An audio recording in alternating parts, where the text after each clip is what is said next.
네, 야당이 최상병 특검법을 단독 처리하면서 영수회담과 이태원 특별법 합의로 협치 분위기가 만들어졌던 전국이 다시 급격하게 얼어붙고 있습니다. 네, 두 분과 그 밖의 정치권 이슈들 짚어보겠습니다. 최수영 시사평론가, 김진욱 전 민주당 대변인 모셨습니다. 안녕하세요. 안녕하십니까?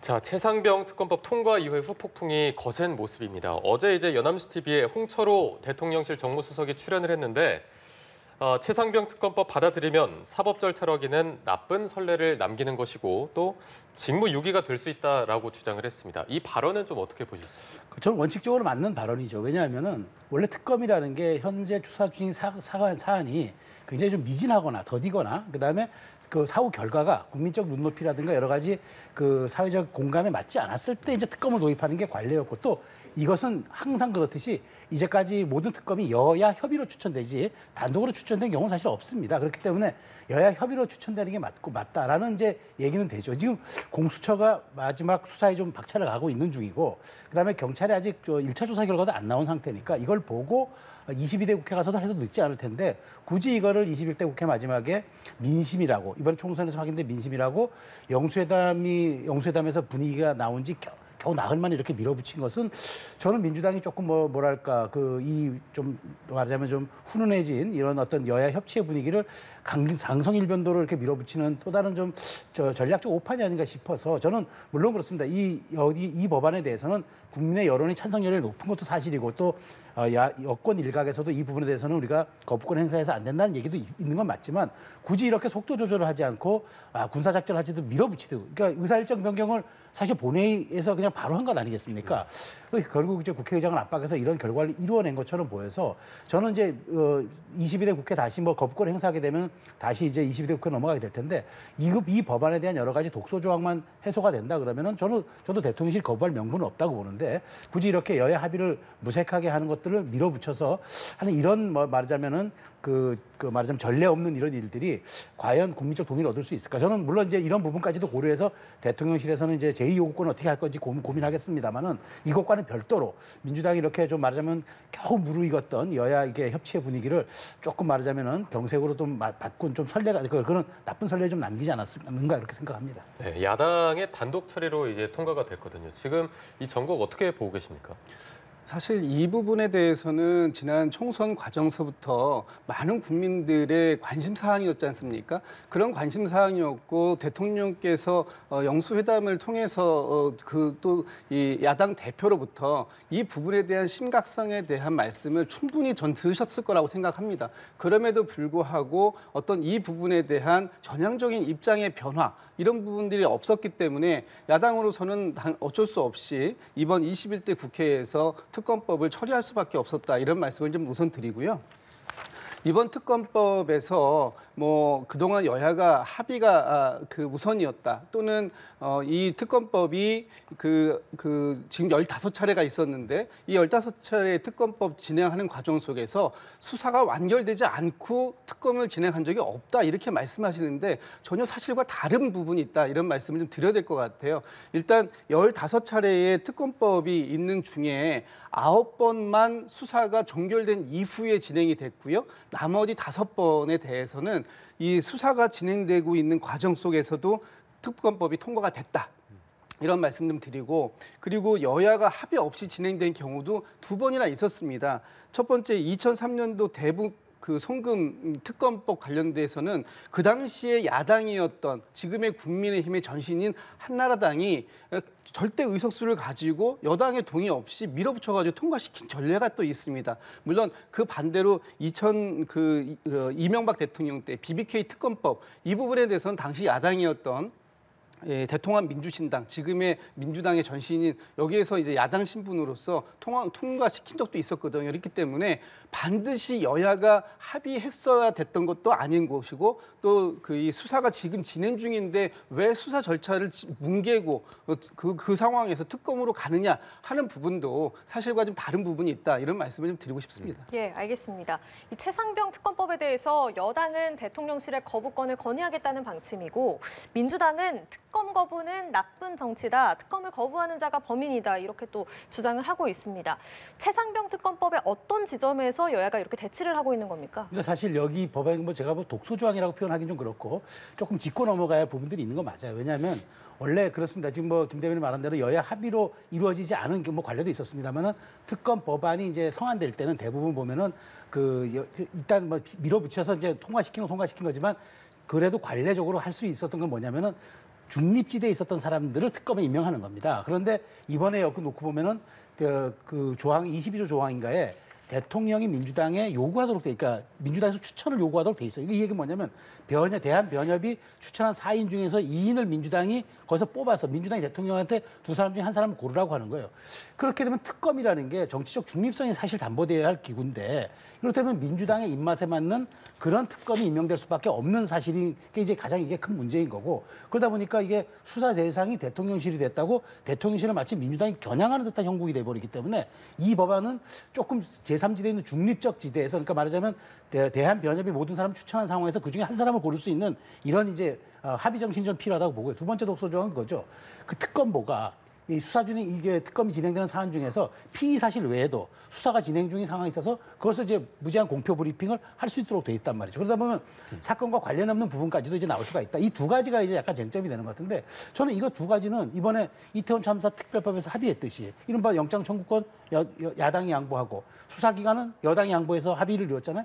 저는 이 두 가지 독소 조항만 제거한다 그러면은 저는 충분히 저도 이게 22대 국회에서 다시 재발이 됐을 때는 국민적 명분이 있다고 봐요. 그런데 이런 것들에 대한 어떤 그 말하자면 제거라든가 합의가 이루어지지 않은 채 바로 그냥 원안대로 밀어붙여가지고 이 법이 지금 다시 올라간 건데 그러다 보니까 저는 이번 국회에서 만일 대통령실 제2호권을 행사한다 그러면은 이런 명분을 하겠죠. 그런데 저는 22대 국회에서 좀 말하자면 이런 것에 대한 손을 좀 여야가 봐가지고 다시 성안된 법안을 올린다 그러면은 저는 그때는 뭐 사실 거부할 명분이 없지 않을까 이런 생각이 들어서 이런 법에 대한 그 절충안들도 여야가 좀 한번 고민해볼 지점이 아닌가 생각이 듭니다. 네, 쟁점이 되는 부분 두 가지 짚어주셨는데 이에 대해서 민주당은 어떤 입장입니까? 이 부분도 제가 좀 반박을 좀 드려야 될 것 같은데요. 첫 번째 말씀 주셨던 게 이제 대통령께서 대통령이 소속되지 아니한 교섭단체에 추천을 요구하게 되어 있습니다. 그게 지금은 이제 더불어민주당 아니겠습니까? 네. 근데 더불어민주당이 그러면 어떻게 하냐면은 대한변호사협회의 협회장에게 4인을 추천받습니다. 추천해 줄 것을 요청드리고요. 거기에서 4인이 오면 그중에 2분을 뽑아가지고 대통령께 보내는 형식이거든요. 그러니까 결론적으로 더불어민주당이 2명을 뽑는 게 아니에요.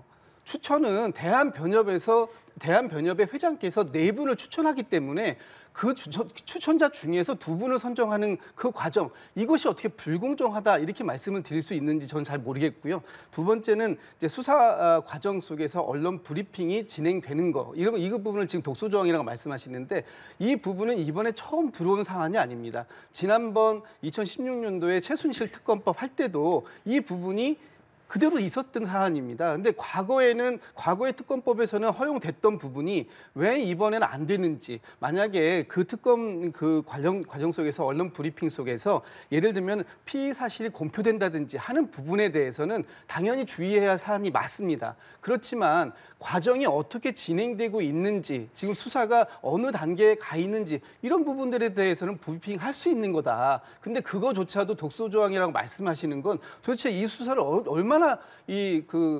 깜깜이처럼 하게 만들려고 하는 것인지 저는 그 부분에 대해서 굉장히 좀 의아하다라는 말씀을 좀 드리고 싶습니다. 네, 알겠습니다.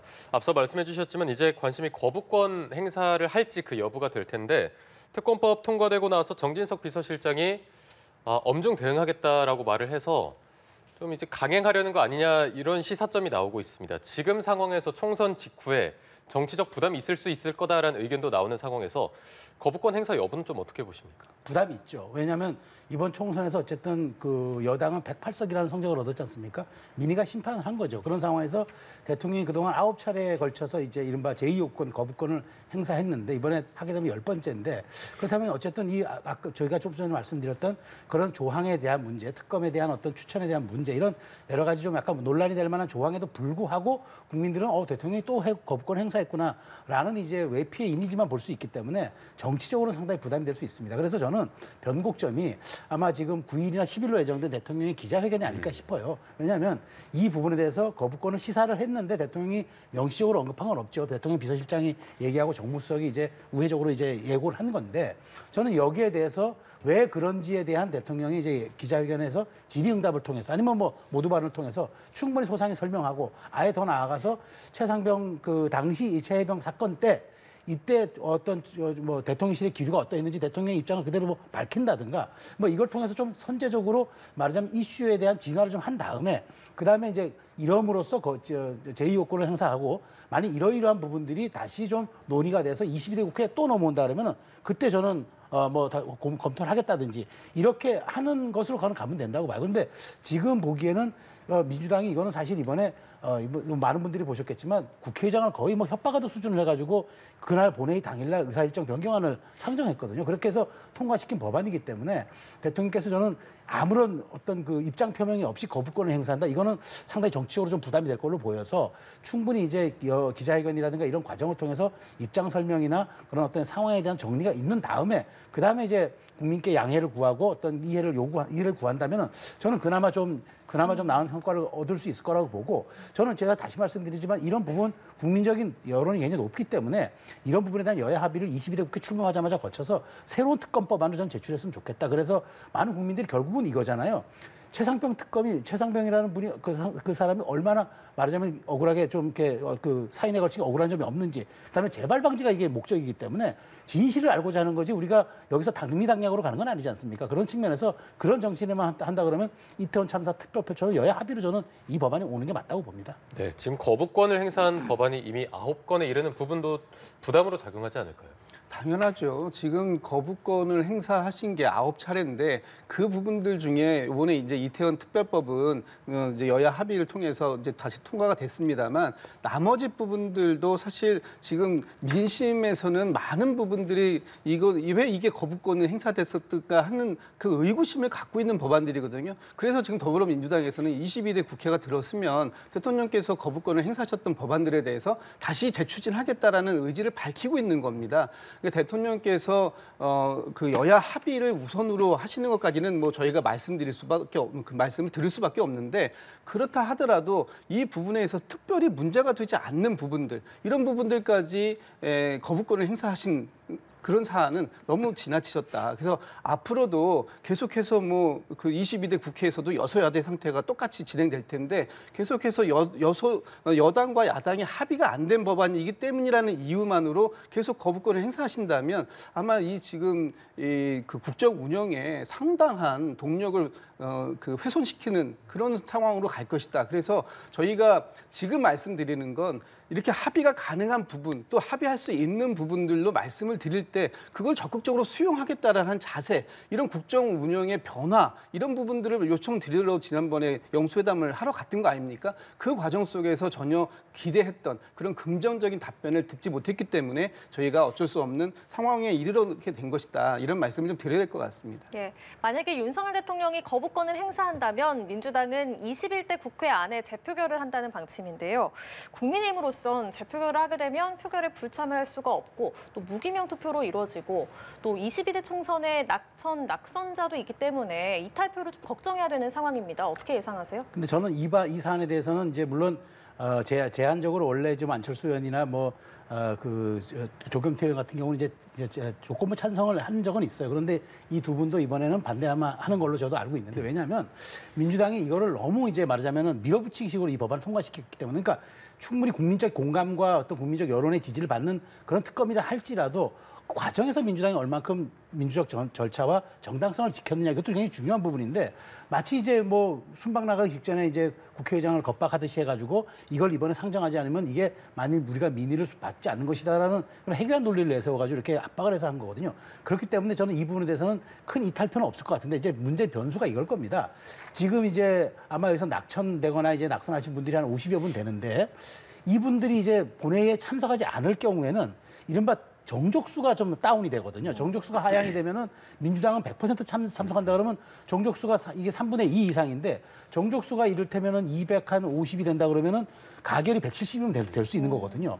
그렇기 때문에 이제 이 문제가 저는 약간 이제 딜레마가 될 것 같아요. 그래서 아마 그 지금 뭐 낙선하신 분들이 여러 가지 뭐 마음이 상해 있는 부분도 있겠지만 저는 국민의힘이 그럼에도 불구하고 지난 4년간 국민의힘의 소속으로서 의정활동을 펼쳤기 때문에 마지막까지 어떤 그 선당 후사의 정신을 좀 발휘해 달라고 얘기하면은 아마 이 참석률은 높지 않을까 싶어요. 그래서 저는 변수는 아마 의결 정족수가 될 것 같은 생각이 드는데 이 부분에 대해서도 아마 원내대표단이라든가 당 지도부에 아마 그런 어떤 협조와 그런 당부가 있을 겁니다. 그래서 저는 이번까지는 아마 대통령이 제2요건을 행사하더라도 사실상 국회에서 다시 그 가결되기는 조금 어려워 보이고 제가 말씀드린 대로 결국 22대 국회에서 이 문제는 조금 여야 협치 정신을 발휘해서 이번 이태원 참사 특별법이 보여줬던 그런 아름다운 협치의 모습으로 한 발씩 양보해서 법안을 성안시켜서 다시 재발의하는 거 저는 그게 가장 정말 흔히 하는 말로 베스트 오브 베스트가 아닌가 그렇게 생각이 됩니다. 예, 큰 이탈표는 없을 것 같다. 결국 재표결에서 폐기가 될 것 같다. 이렇게 예상을 해주셨는데 어떻게 여권에서 이탈표 어떻게 전망하십니까?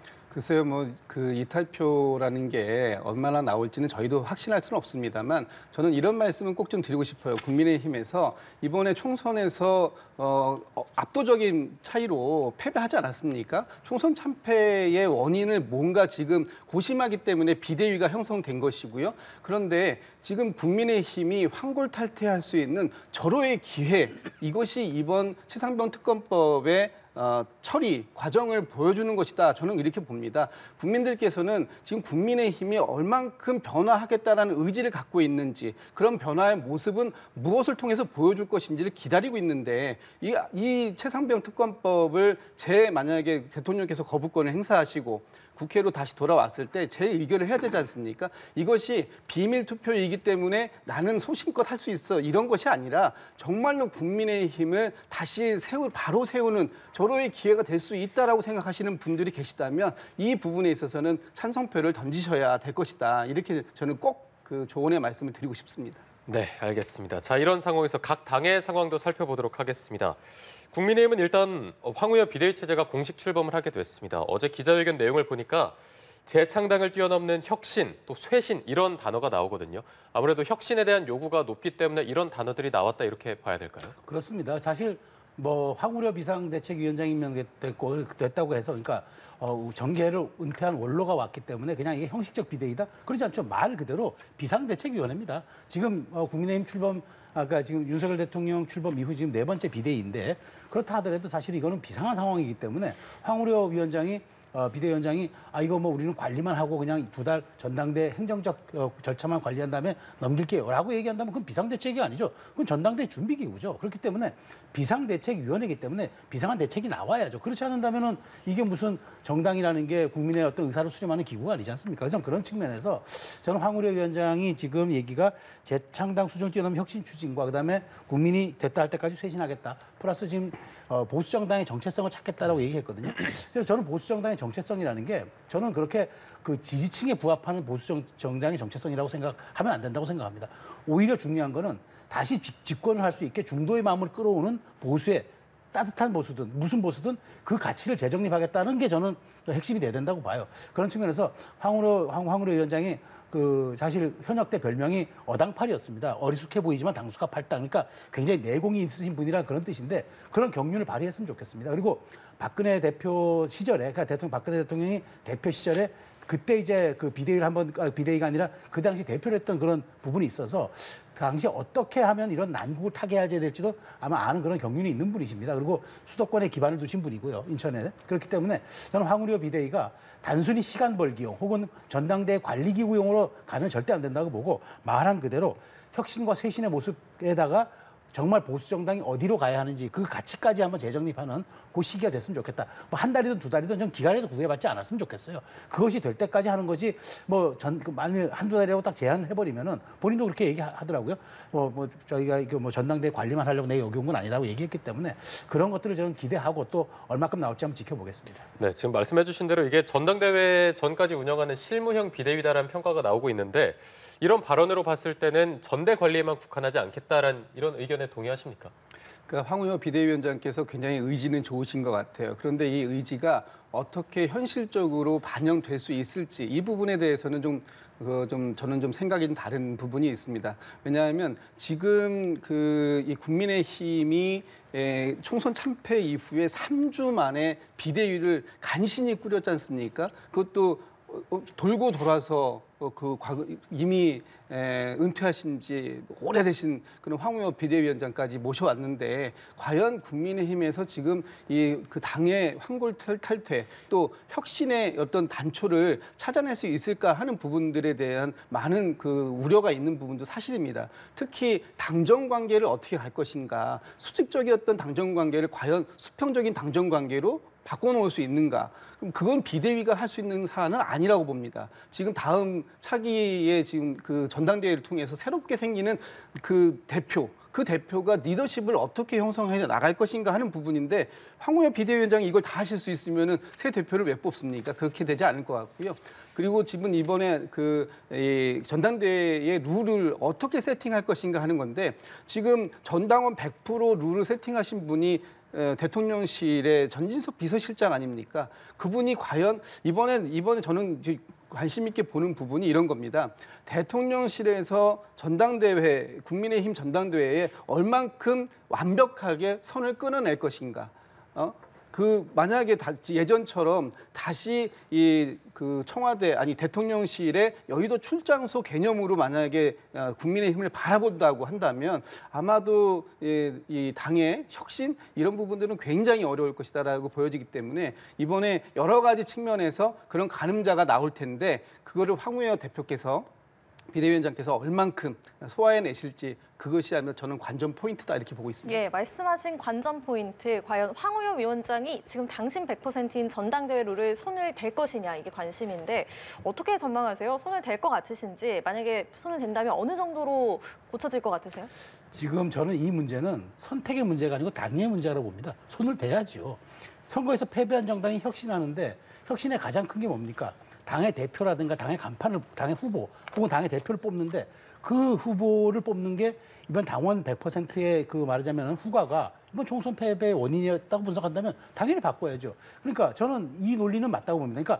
그러니까 당의 주인은 당원이다. 그렇기 때문에 당의 대표를 뽑는데 당원이 100% 뽑아야 된다. 외견상 논리는 비슷합니다. 그런데 정당의 설립 목표가 뭡니까? 정당은 정권을 획득하기 위해서 하는 단체입니다. 다시 말하자면 이기지 못하는 정당은 필요 없는 정당인 겁니다. 이기지 못하는 정당은 역사의 뒷무대로 사라지게 돼 있습니다. 그렇다면 뭡니까? 선거에서 이기는 후보를 만들 대표 이런 걸 뽑을 때는 당연히 그러면 국민이 뽑는 것 아닙니까? 그래서 저는 이건 큰 논란의 여지가 없다고 봐요. 그래서 지난번에는 대통령실에서 원팀 의지를 너무 강조하다 보니까 그래서 내부 총질 이런 분위기가 있으면서 저는 이제 당신 100%로 변환했는데 다시 돌아와야죠. 원래 원래 이제 이게 당원 70%와 여론조사 70% 이게 홍준표 혁신 때 만든 아닙니다. 그러니까 결국 이게 다시 돌아와서 100%가 된 건데 100%로 다시 돌아간 거는 이거는 사실은 어찌 보면은 약간 민심에 반한 거죠. 그러니까 이른바 그러니까 윤심이 당심이고 당심이 민심이다. 이런 얘기들은 이게 말이 안 되는 거잖아. 그렇다면 지금은 민심을 보고 봐야죠. 더더군다나 정당은 선거에서 이기는 후보를 뽑는 게 가장 중요합니다. 그렇다면 선거에서 이기는 거 지지자들만 참여하는 건 아니지 않습니까? 그렇기 때문에 저는 이 부분 물론 당의 주인은 당원이 맞습니다만 그럼에도 불구하고 정당은 선거에서 이기는 그런 걸 목적으로 하는 정당이기 때문에 단체이기 때문에 당연히 저는 이번에 민심의 어떤 반영 구조를 마련해야 된다고 보고 다만 50대 50으로 급격하게 클릭 이동을 하는 거는 조금 말하자면 당에서 거부감이 있을 수 있기 때문에 여론조사를 30% 정도만 일단 먼저 이번 전대에 한번 순차적으로 적용하고 다음에 대선 후보를 뽑을 때는 당원 50대 여론조사 50으로 다시 가는가 이런 어쨌든 그런 방식으로 좀 가야 된다고 보고 저는 이번에 황우여 위원장 이 부분을 손을 대지 않으면은 황우여 위원장이 말한 대로 이건 관리형 비대위에 불과한 거라고 저는 말씀드리고 싶어요. 예. 황우여 위원장이 이 부분에 대해서는 의견을 모아 결정하겠다 이렇게 밝혔는데 앞서 최수영 평론가께서는 7대3 정도로 예상을 하셨거든요. 어떻게 예상하세요? 그게 최소한이겠죠. 지난번에 2022년 말에 23년도 초에 이제 당대표 선거를 할 때 그때 갑자기 느닷없이 당원 100%로 바꿨거든요. 그러면서 하는 얘기가 당심이 민심이다라는 얘기를 했어요. 이게 얼마나 민심이 당심으로 올 수는 있어도 당심이 어떻게 민심이 될 수 있겠습니까? 이건 굉장히 오만한 거였었거든요. 근데 그러다 보니까 특정인을 대표로 만들기 위해서 갑자기 룰을 바꾼 거 아니냐 이런 오해를 받게 된 것이 사실이거든요. 그러니까 이번에 이제 다시 원제 원안대로 돌아간다라는 것인데 지금 뭐 그 천목회라든지 뭐 당의 여러분들은 50대 50까지 민심을 반영해야 된다 이렇게 지금 얘기를 하고 계신데 아마 그렇게까지 되면 뭐 그 가장 좋은 시나리오겠습니다만 그 정도가 아니라 7대 3 직전에 있었던 정도까지 돌아간다고 하더라도 그 정도면 어느 정도의 민심을 반영하려고 하는 노력이 있었다라고 평가는 좀 받을 수 있을 것 같습니다. 네, 알겠습니다. 자, 이번엔 민주당 상황도 좀 보도록 하겠습니다. 민주당 새 원내대표 3선의 친명으로 분류되는 박찬대 의원이 선출이 됐습니다. 보니까 그 원내대표 경선에 단독 입후보돼서 당선된 게 19년 만이거든요. 어떤 모습을 좀 기대하십니까?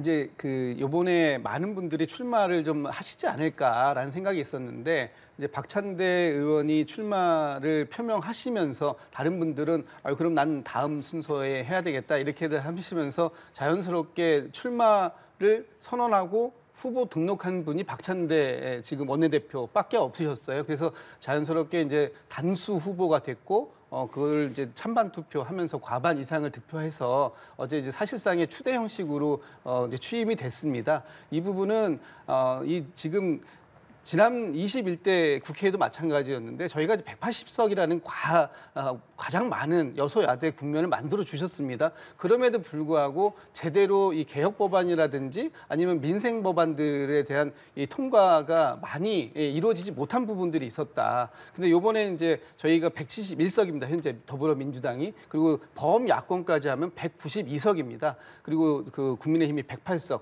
압도적인 표의 그 차이가 있는데 이 표 차이를 가지고 여태까지 해왔던 21대의 모습을 그대로 가져간다면 역시 국민들께 많은 비판의 목소리를 들을 수밖에 없는 상황이다. 그래서 이번에는 대동단결하고 그래서 똘똘 뭉쳐가지고 처음 이 22대 국회가 시작되는 과정서부터 국민들의 목소리, 국민들이 원하시는 바 이런 것들을 입법 성과로 구현해내자라는 목소리가 아마 내부에서 일치 단결로 나온 것이다 이렇게 보여지고요. 그런 방향으로 22대 국회의 첫 1년차가 진행될 것이다 이렇게 보고 있습니다. 네, 지금 박신임 원내대표의 입장을 보면 윤 대통령이 거부권을 행사한 법안을 재추진하고 또 법사위와 운영위를 민주당 몫으로 가져오겠다. 어떻게 보면 상당히 강경 노선을 표명한 건데 앞으로 좀 어떤 모습이 보일 거라고 예상하시나요? 저는 뭐 지금 박찬대 원내대표가 신임 원내대표가 지금 그 얘기 모든 뭐 상임위를 다 가져오고 그다음에 법사위 운영위도 가져오겠다 얘기하는데 이건 국회 관례를 무시하는 거거든요. 저는 만일 이게 그냥 엄포용이지 좀 엄포용으로 끝났으면 싶고 사실 관철하겠다는 의지용으로는 읽히면 안 된다고 봐요. 이건 물론 이제 원내대표를 뽑는 과정에서 이제 당원과 그다음에 국회의원들에게 호소하다 보니까 그렇게 좀 센 발이 나왔다고 보는데 자 보십시오. 이제 22대 국회 개원되면은 민주당은 이중적 지위를 갖습니다. 그러니까 첫 번째 지위가 뭐냐면 당연히 정부 권력을 권제할 야당 세력으로서의 그런 균형 세력으로서의 지위가 하나가 있고 또 하나는 원내 제1당이라는 정치적 지위가 있습니다. 이 얘기는 뭐냐면 분전 정부라는 겁니다. 민주당이 입법권을 갖고 있습니다. 지금 윤석열 정부와 여당은 행정권밖에 없어요. 인사, 예산 이런 것들 행정권밖에 없어요. 근데 그렇다면 이 말을 되돌린다면 국정 운영에 공동 책임을 진다는 거죠. 이른바 디바이디드 거버먼트라고 분전 정부의 역할을 하게 될 텐데 근데 여기서 밀어붙이겠다? 근데 그렇다면 논리적 모순이 발생하죠. 근데 왜 정부 여당에는 협치를 요구합니까? 영수회담을 요구했던 협치의 정신이 그거잖아요. 이제 앞으로 우리가 균형 맞춰 가자는 건데 민주당이 입법 독주를 하겠다 그러면 저는 모르겠습니다. 민주당이 민생과 관련된 법안, 그다음에 정말 국민들에게 꼭 필요한 시급한 이런 법안들에 대해서는 저는 양해를 구할 수 있고 전 당연히 그거는 뭐 국민의힘도 협조해야 된다고 보는데 말하자면 정치적으로 논쟁이 되거나 사회적 수기가 필요한 법안까지 다시 밀어붙이겠다. 이것이 총선으로 확인된 민심이고 정치적 효능감을 국민에게 돌려드려야 되겠다. 전 그게 아니라고 봐요. 그것은 명심을 보고 가는 거라는 얘기죠. 민심을 보고 가야죠. 똑같습니다. 국민의힘이 당심에서 머무르다가 결국 이번에 패배한 것처럼 민주당도 명심에 머무르다 보면은 민심을 거스를 수밖에 없어요. 그런 측면에서 저는 박찬대 원내대표가 이제 됐으니까 저는 이 법사위 운영이 이런 부분들을 결국 그때도 이거 시계를 4년 전으로 되돌리면 말이죠. 당시에 민주당이 이걸 다 가져가겠다 그래가지고 원구성 협상 1년 허송세월 했습니다. 그 1년 허송세월 바로 지난 이후에 4.17 재보궐선거가 서울시장 선거가 있었어요. 거기서부터 패배하면서 민주당이 악몽 시작된 겁니다. 똑같습니다. 그때 그 교훈을 받지 못하고 이번에도 똑같이 밀어붙이겠다. 그 원내 수석 부대표 됐던 두 분을 보면 박성준, 김용민 조금 강경파로 분류되는 의원들이라 좀 걱정은 되는데 저는 이제는 박찬대 원내대표가 저는 이제 충분하게 어떤 야당과 협상에 대한 여지를 남겨두고 그다음에 또 하나 대통령실 협치를 요구한 만큼 우리도 양보할 건 양보하겠다. 이렇게 좀 대승적 자세로 가는 게 저는 22대 국회에서 그나마 정치적 성과도 거두고 민심도 반영할 수 있지 않을까. 그렇게 저는 말씀드리겠습니다. 예, 법사위와 운영위를 모두 민주당 몫으로 확보하겠다 이렇게 거듭 약속을 했었는데 이에 대해서 최수영 평론가께서는 국회 관례를 무시하는 것이고 엄포용이었으면 좋겠다 이렇게 말씀해 주셨는데 이 부분은 어떤 말씀 주시겠어요? 국회 관례를 무시하는 게 아닙니다. 지금 그 법사위원장 같은 경우에는 그 야당에게 줬어요. 왜냐하면 대통령 좀 전에 3법 분리를 말씀하셨는데 입법부는 행정부를 견제해야 할 의무가 있습니다. 그러기 위해서 대통령이 소속되지 않은 정당, 즉 야당에게 법사위원장의 자리를 그동안 맡겨왔던 게 관례였었습니다. 그래서 저희가 21대 국회 하반기에도 그 당시 야당이었던 국민의힘에게 법사위원장 자리를 양보한 거거든요. 그리고 운영위 같은 경우에는 지금 국회 운영위가 대통령실을 견제하는 것만 있는 거라고 생각하시는데 그렇지 않습니다. 운영위원회는 이 국회 운영 전반을 관리하고 있거든요. 그런데 지금 야당이 22대 국회 같은 경우에 야당이 192석입니다. 무려 3분의 2에 육박하는 숫자가 있는데 이것을 소수의 여당이 이 운영위를 통해 가지고 무력화시킬 수 있겠다. 그런 것 때문에 이 국회 운영에 책임을 다하기 위해서는 운영위가 반드시 거대 의석수를 가지고 있는 더불어민주당이 가지고 와야 되겠다라고 말씀을 드린 겁니다. 이것이 무슨 지금 말씀 주신 것처럼 18개 상임위원장을 저희가 다 독식하겠다 이런 거 아닙니다. 가장 중요한 이 국회 운영의 핵인 두 상임위에 대해서 그 야당이 요구할 수 있는 부분을 지금 요구하고 있는 것입니다. 그런데 이걸 갖다가 마치 18개 상임위 다 가져가겠다는 거냐 이런 식으로 저희한테 새로운 어떤 이 독주 프레임을 씌우시는 건 그건 진짜로 여야가 협치하자고 하는 말씀으로는 전혀 들리지가 않는다 이런 말씀을 좀 드려야 될 것 같습니다. 예. 관련해서 하나만 말씀드려도 될까요? 그러니까 저는 이제 지금 김 대변인께서 좋은 말씀 주셔서 저는 이제 이걸 한번 좀 고민해봤으면 싶은 게 뭐냐면은 이번에 김진표 국회의장이 4월 15일 날 말이죠. 총선 직후에 김진표 국회의장이 법안을 하나 낸 게 있습니다. 그게 뭐냐면 법제사법위원회를 법제위원회와 사법위원회를 분리하자는 거죠. 그래서 일종의 지금 우리가 자꾸 민주당에서도 여기 이제 우리가 가져야 되겠다는 게 자꾸 법사위원장을 야당이 가지면은 이제 이걸 법체계 자구 심사권을 가지고 자꾸 이걸 뒤로 물리고 그다음에 안 하고 이걸 또 홀드해가지고 게이트키퍼가 아니라 아예 여기서 그냥 장기가 머무르게 하는 이른바 시간 지연 전략을 쓰기 때문에 안 된다 이런 논리잖아요. 그러면 법제위원회에서는 자구 심사만 거치게 하고 사법위원회는 나머지 기능을 이제 하는 걸로 해서 이걸 여야가 다시 균형 배분하면 될 것 같아요. 그래서 저는 이걸 김진표 국회의장이 왜 이걸 총선 직후 이거 법안을 의장이 발의했겠어요. 그 정신을 한번 새겨서 저는 이 부분을 박찬대 의원 한번 고민해봤으면 좋겠다. 그 논리가 서로 양쪽이 상충되는 지점이 있기 때문에 차라리 그렇게 균형점 찾는 건 어떨까라고 제가 말씀드린 겁니다. 네, 알겠습니다. 자, 이 부분도 여쭤보겠습니다. 앞서 단일 대우를 강조를 하셨는데 박찬대 원내대표가 친명을 넘어서 찐명으로까지 불리는 인사기 때문에 너무 친명 독주 체제로 당이 가는 거 아니냐 이런 우려도 있습니다.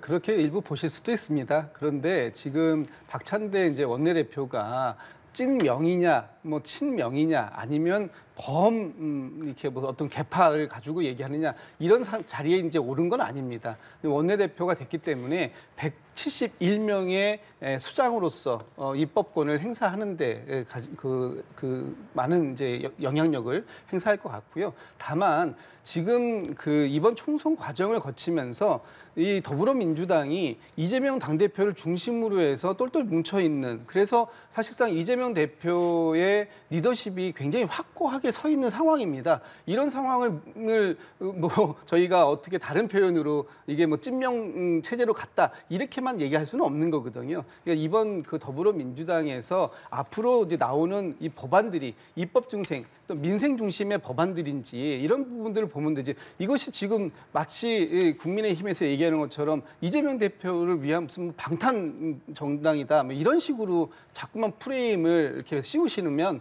결국은 하고자 하는 민생 입법 관련된 이런 부분도 대화가 어려워질 수 있다. 그래서 자꾸만 더불어민주당을 찐명 정당이다, 친명 정당이다 이런 식으로 말씀을 하시지 않는 것이 오히려 지금의 이 여야 협치 이런 국면을 더 이렇게 좀 조화롭게 만들어낼 수 있는 그런 상황이 될 것이다 이렇게 말씀을 좀 드리겠습니다. 예. 친명계 핵심이사가 원내대표로 선출된 의미는 어떻게 보십니까?